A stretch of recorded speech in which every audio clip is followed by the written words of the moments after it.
Good morning, welcome back to Morning at 10 TV. My name is Malaki Vilaodara, and today we're talking about the big question that has been, being discussed by me and you. And the question is taxation. So how do we understand taxations? Not just for us as the citizens, but also as the government. And in studios to talk more about that is Ian Mutibwa, who is the head of tax. He is a tax expert from Signum Advocates. Thank you so much for joining us. Thank you, Mala. Let's talk about taxes. Let's begin with the 1st of July, when the taxes were effected. And most of us, especially us as citizens, we went up in arms. Mobile money agents, every single person was against this. Do you feel like the government took enough time to understand this before this was implemented? Thank you very much, and thank you, viewers. I think the taxes were rushed. And what shows that they were rushed is that they have been taken back to cabinet, they've been discussed, and a new amendment is coming up. Now imagine a situation where we have an amendment after an amendment, about less than a month after an amendment. Right. So it clearly shows you that there was a rush in introducing these taxes. They didn't properly understand the market.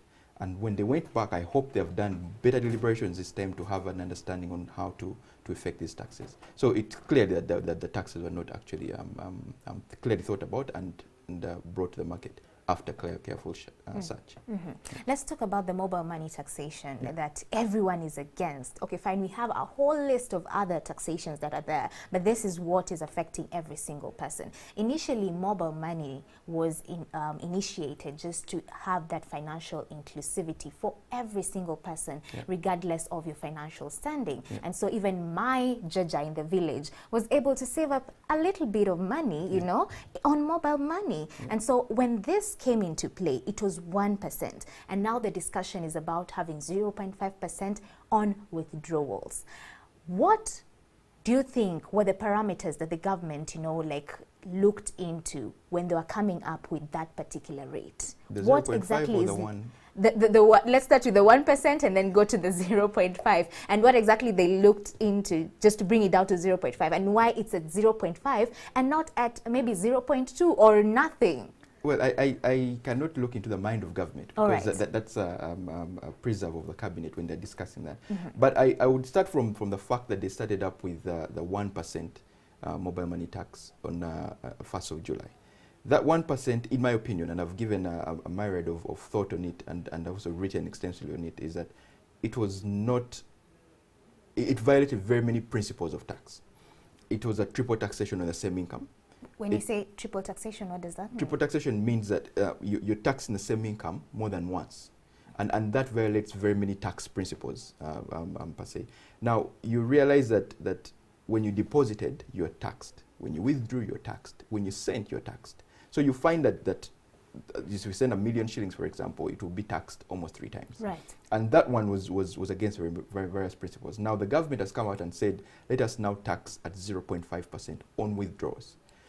Whether that will have an effect on the economy is a question of time, because I, for one, think mobile money business has helped to run the economy effectively. You have over 20 million mobile money accounts. Right. So the mobile money business is very big. What people need to understand is the government also needs to make the money. So they're saying this big economy going untaxed, and they're saying how can we tap into that particular wide economy. So their thought is, can we have at least a tax on the withdrawals? How that will affect the economy, I think it's a question of time. What government needs to understand that however well-intentioned you have a tax, you need to look at the behavior of the people you're taxing. So if the behavior is negative, you're not going to collect as much as you thought you'd collect.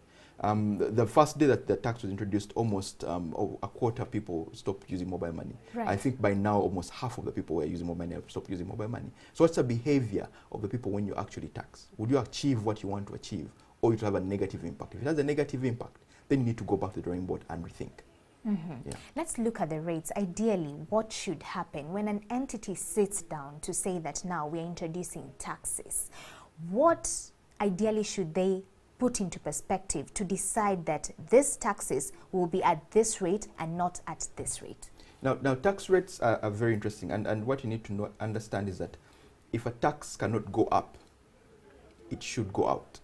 What that means is that you can increase taxes to a particular level. Right now, pay-as-you-earn taxes are about 40%. If you put it to 60, 70%, then you know you're going to kill an economy. So the economics of the tax has to come in as well. Does it make economic sense? Don't keep rising and rising and rising and rising. At one point, you have to actually expand the tax base. Now, when the new taxes came in and the 1%, the 0.5%, those are figures that have been thought about in economics. I'm not an economist, so I think it's an economics equation. But what government is trying to do is widen the tax base. Right. And say, can we tax as many people as possible, as opposed to increasing and taxing a few people who are in formal employment. So right now they're looking at expanding the tax base. The figures, whether it's supposed to be 0.5% or 2% or 1.1%, I can't really make a comment on that because that's a preserve of economics. In your opinion, now that this has, yourself, you've said that now we have over half of mobile money users not using mobile money anymore because we all feel like, why should I use it and yet have these deductions be made on my hard-earned money? So the question would be, if it was a graduated kind of scale, would it be more favorable? Well, it looks at how you want to actually enforce it. I've argued that if you do on an ad valorem rate where you say, depending on the amount you're withdrawing, then you have a certain percentage. But the enforcement of that also becomes difficult. And tax should not be hard to collect. The cost of collecting tax also has to be put into consideration. But for example, I'll just put an example here. The telecoms have been able to execute that seamlessly, perfectly well. Today, if you're to send 0 to, let's say, X amount of money, then your sending charges will be just based on that amount of money, that bracket that you're sending. If the more you send, the more you will pay on the sending, cost. So, isn't that, can't they just figure out a way to also do that on the taxes? That's the thing. It has a lot to do with technological infrastructure. So you're asking the telcos to reinvest in their infrastructure to be able to accommodate that particular gradual taxation. Okay. And remember, this is not a charge that goes to the telco. This is a charge that has to be remitted to the URA, probably on a daily, monthly, or annual basis. So to amend that infrastructure to accommodate that may be costing lots of money. So I for one think that whereas it's possible to have that graduated system, it may not be as easy as let's do it tomorrow. It takes time. It takes time. It takes time. But it's doable. It's doable. It's doable. Definitely. Okay, doable. Government, it's doable. Because I'm thinking that's the only way then we can be fair to the low-income earners, the people who are down there that just rely on mobile money, to have that kind of financial inclusivity for them to be able to, transact without having to have cash in their hands. So that's very key. And thank you for bringing that out, that it is possible to have that in place. Let's go down to the tax principles. When an entity or a government wants to tax its people, what are the key, factors that they should not miss out on in terms of tax principles, tax laws? What do you think that the government has not really checked into to ensure that they're on the right side of law? Yeah, as I said earlier, is that the tax is either going up or going out. Okay, I think the government has learned that tax cannot go up anymore in Uganda. The corporation income tax is high, the pay-as-you-earn rate is high, withholding tax rate is high, VAT is 18%. It's already high. So they're saying, how can we now expand out? All right. Now, if you're looking at expanding out, they're looking at increasing the tax base. Right. Now, government needs to learn, and this is a very, very important principle. Government needs to learn that a taxpayer is a client and not a thief to be caught. Now, most governments will treat a taxpayer as a thief to be caught. And if you try to say that this person is a thief and I want to catch them, they're going to evolve, they're going to hide, they're going to look for ways of actually having this particular tax evaded. But if you treat them as a client and you service them as a client, then they're going to be more receptive to what you're doing. So the first thing that government needs to do is to treat the taxpayers as clients. Don't kill the taxpayer. Because if you close down one company that employs 100 people, you have 100 people who cannot pay or buy bread. That means VAT is actually also affected. You've affected corporation income tax. You've affected pay-as-you-earn. You also affected VAT because you don't have purchasing power. So government needs to look at that particular respect of treating the taxpayers as clients. If a taxpayer comes and has a problem, don't say, okay, I've seen this problem, let me dig up more. You're treating them as a thief. And although taxpayers are not willing clients, people don't like paying tax. That's just the truth. But they have to be treated as clients. Yes. And that's a first way of I think government needs to look at these things. I've seen a lot of tax incentives coming up in the laws. I have my reservation on tax incentives, whether they actually contribute to foreign direct investment. I think what we need to look out for is what our comparative advantage is as Uganda. What do we offer that other people are not offering? A tax incentive may be one of those things, but it is not the only thing. You could have as low as 0% for corporation income tax, or no tax at all, and you don't have as much foreign direct investment as you thought you would have. Because the environment that people are operating in, the infrastructure, the roads, the networks of transporting their goods, and the technological infrastructure is not there. So someone will not come to Uganda because they do not feel their business will grow in Uganda. Yeah. So the tax incentives are there, but they should be accompanied by economic development and positive economic development to actually attract FDI. How I would do it if I was a part of the government is probably to have a gradual tax system where you say if someone is earning this amount of money and in corporation income tax could pay, let's say 5%, and if you're not reaching that threshold, say $100 billion investment, Yes. you could pay 30%. So you have that particular difference. You're not paying zero tax, you're paying some tax. And that way the government runs as You're well. paying some tax. Before we get into that, yesterday we saw the NRM caucus having Yes. a meeting with the president. Yes. And let's just play back what exactly happened, because this is now a directive that will take force very soon. Let's listen in.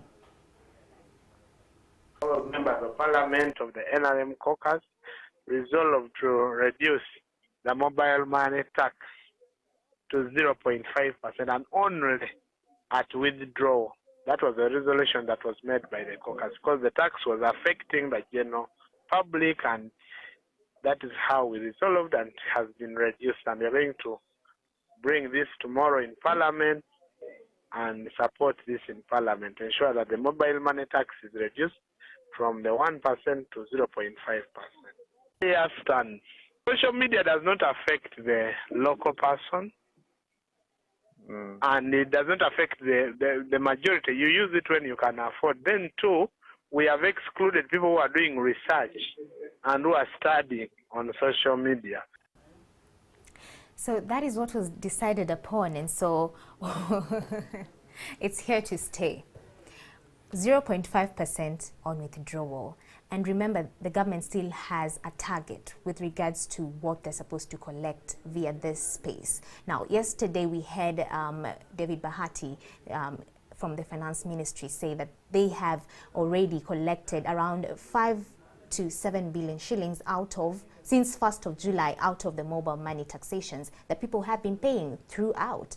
Now, do you feel with now that reduction to 0.5% that they will still be able to achieve their target of collection? Two, does it have to still remain at 0.5%, or do we just do away with this taxation once and for all? What effects will it have on the economy? Well, do we have to do away with it? Will it achieve the target? I, for one, think, and this is a personal opinion, that mobile money businesses run this economy. Right. The banks themselves or financial institutions use mobile money technology as part of their fintech. So even you as a bank, you're conveniently transacting on your phone from your bank account on your mobile phone. That's mobile money technology.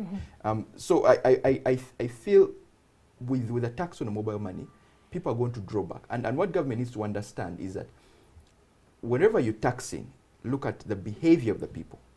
And when the behavior, if the behavior is affected by what you tax, I'll give you an example. If you have alcohol, for example, right. beer and tobacco, these are what we call goods that have inelastic demand. However much the prices go up, people will still continue to buy them. So it doesn't matter if you charge beer another 10,000 shillings in tax. People will still buy the beer.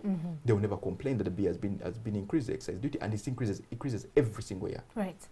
A slight increase in mobile money creates an uproar in the country. People are saying, look, this is too much for us. That shows that the taxes of the mobile money, even the 0.5%, may not be easily welcomed by the society. Right. How do we now devise ways and means to tax this rather booming business and make sure that the government gets a fair share of the tax.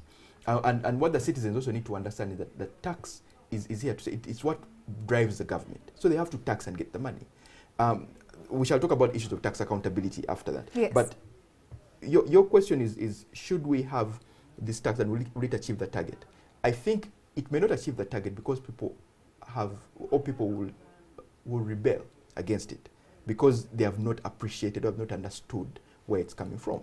And if people rebel against it, you're going to have a drop in transactions. And if you have a drop in transactions, the economy is going to be affected. Right. So ultimately, I for one think that even the 0.5% may have a negative impact on the economy. Wow.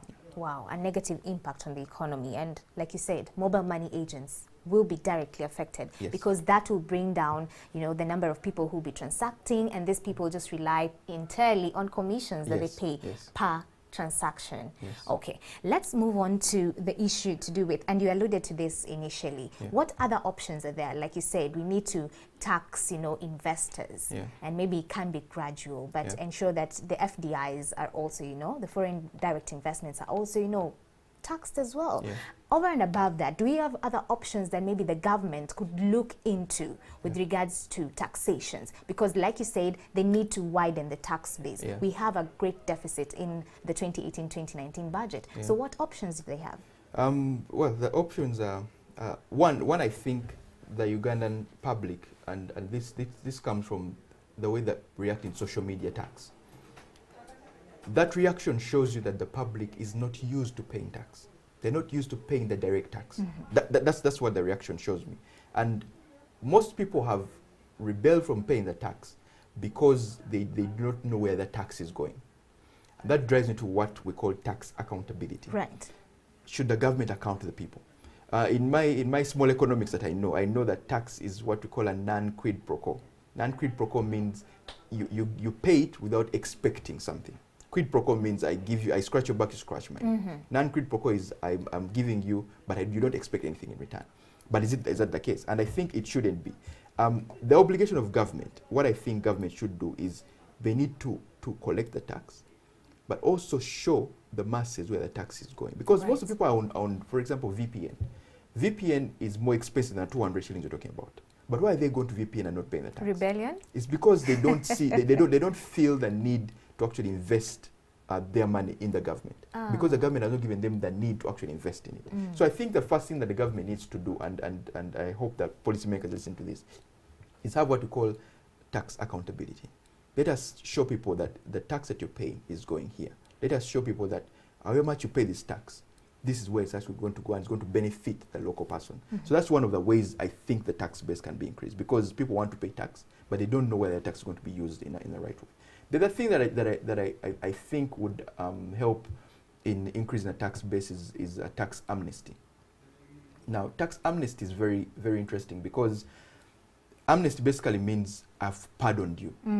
You should be convicted, you should be charged with this, but I have forgiven you. There was an amnesty that came up a few, I think probably about 15, 20 years ago. And that amnesty was in the era of the manual system. So not many people actually know about it. I'm sure you also don't know that there's a tax amnesty that happened many years ago. There's also one that happened this year for VAT between January and March. I don't know if you know about it. That's when I know. So there's a sort of amnesty. But what the tax amnesty would do is, many people want to pay tax now because they want to grow their business, they want to service better clients, and people are asking for tax clearance certificates and things like that. But they cannot do that because they have a backlog of taxes. If I expose myself to the URA, for example, they will say, can you show us your taxes 10 years ago? Right. And if you told 10 years ago, I'll close business. So they will not actually come into the bracket. They will stay, they'll have what we call a shadow economy. If you give a tax amnesty and say, effective this particular date, everything that has happened behind is forgiven, as long as you register on the e-system and you declare your business, and you declare your operations, you declare your returns. Everything will be forgiven. I can assure you, government may lose billions because they have not collected that particular back revenue, but they will earn trillions in taxes moving forward.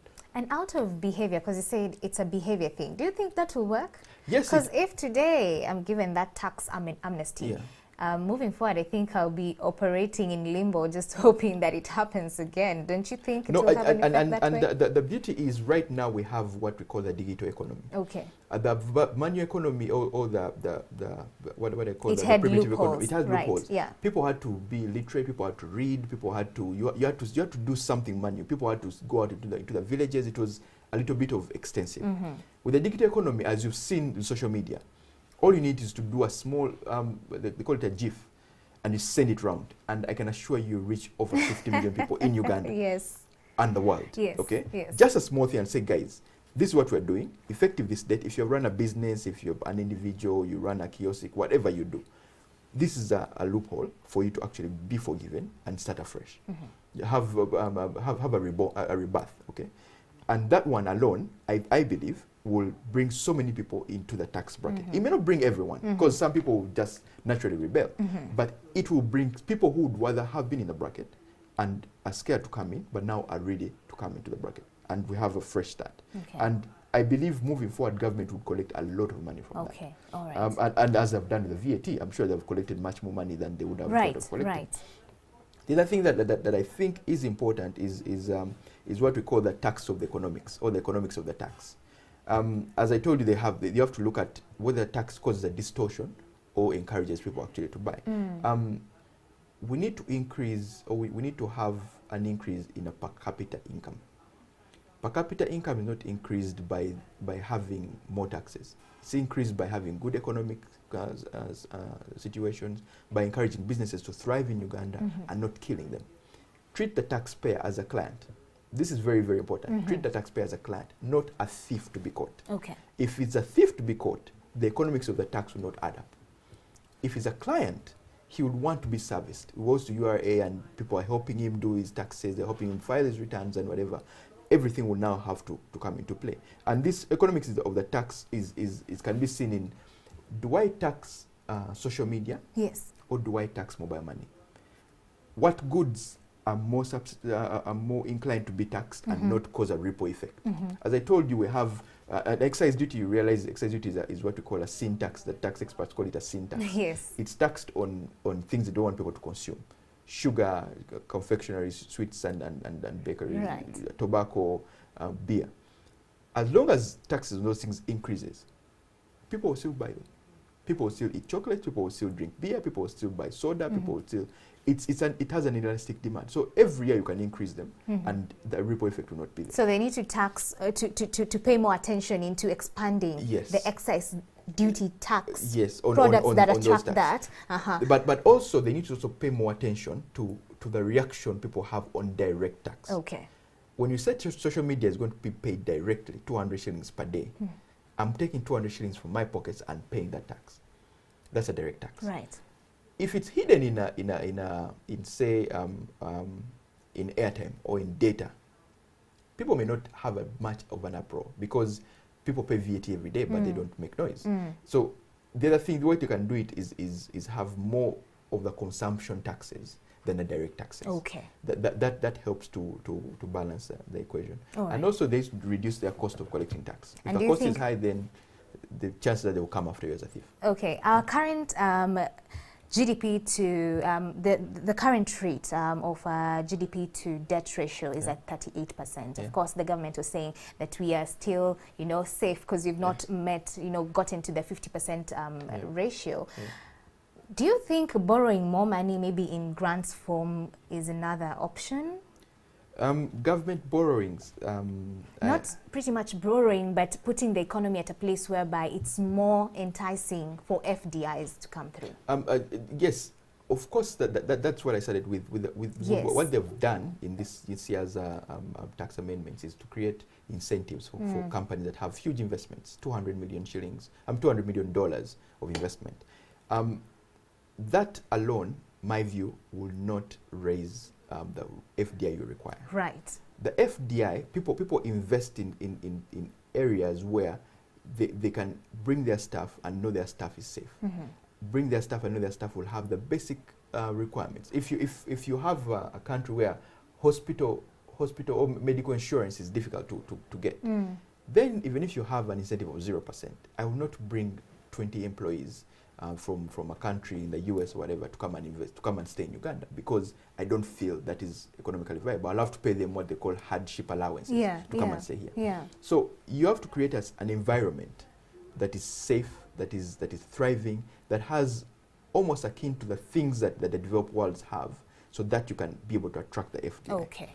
Tax alone will not do it. Tax alone will not do it. Yes. Thank you so much for coming in studios. Today we're expecting Parliament to table, the Excess Duty Amendment Act. That will be looked into today, and so that will follow closely for you and bring you the updates as they unfold. Thank you for coming in studios. Thank you for the insight. I truly hope that the government is listening, and that maybe they will borrow some of your insight and implement them and make the taxation world easier for me and you to be able to afford. Thank you for being part of this discussion. My name is Malaki Villa-Odera. Morning at 10 TV still continues. We have an exciting show in line for you, so stay tuned.